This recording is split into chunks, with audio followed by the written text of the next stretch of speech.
बहुत समय पहले एक राज्य में एक न्यायप्रिय और बुद्धिमान राजा रहता था।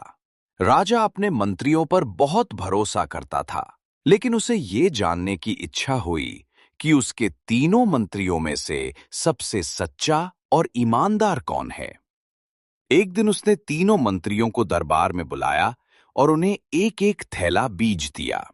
राजा ने कहा कि इन बीजों को बोकर 6 महीने बाद उन्हें वापस लाना है और जिसके पौधे सबसे सुंदर होंगे उसे प्रधानमंत्री बनाया जाएगा। तीनों मंत्री खुशी खुशी बीज लेकर अपने घर लौट गए। पहले मंत्री ने बीजों को अच्छी मिट्टी में बोया और रोज पानी दिया। कुछ ही दिनों में उसके गमले में हरे भरे पौधे उगाए।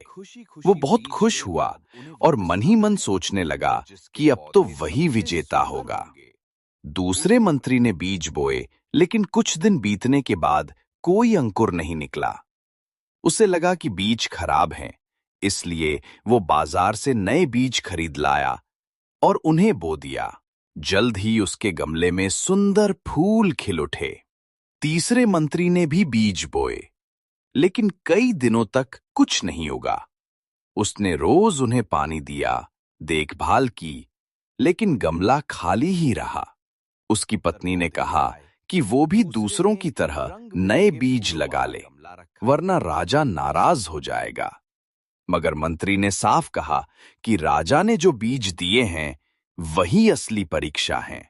अगर कुछ नहीं उगता तो वो सच्चाई के साथ खाली गमला ही दरबार में ले जाएगा। 6 महीने बाद राजा ने सबको बुलाया। पहले मंत्री ने अपने सुंदर पौधे दिखाए, दूसरे ने रंग बिरंगे फूलों वाला गमला रखा और तीसरा मंत्री खाली गमला लेकर खड़ा था। दरबार में सब लोग उसकी ओर देखकर हंसने लगे, लेकिन राजा ने सबके गमलों को ध्यान से देखा। फिर मुस्कुराकर खाली गमले वाले मंत्री के पास पहुंचा और कहा कि वही इस परीक्षा का विजेता है। सभी हैरान रह गए। राजा ने बताया कि उसने जो बीज दिए थे वे उबले हुए थे, उनसे कोई भी पौधा उग ही नहीं सकता था।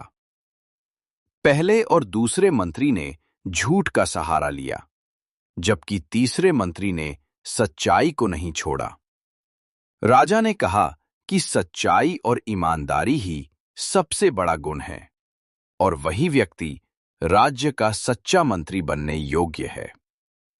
पूरा दरबार उसकी सच्चाई की प्रशंसा करने लगा। उस दिन सभी को यह समझ आ गया कि सच्चाई भले ही कठिन लगे, लेकिन अंत में जीत हमेशा उसी की होती है जो सच्चा और ईमानदार रहता है।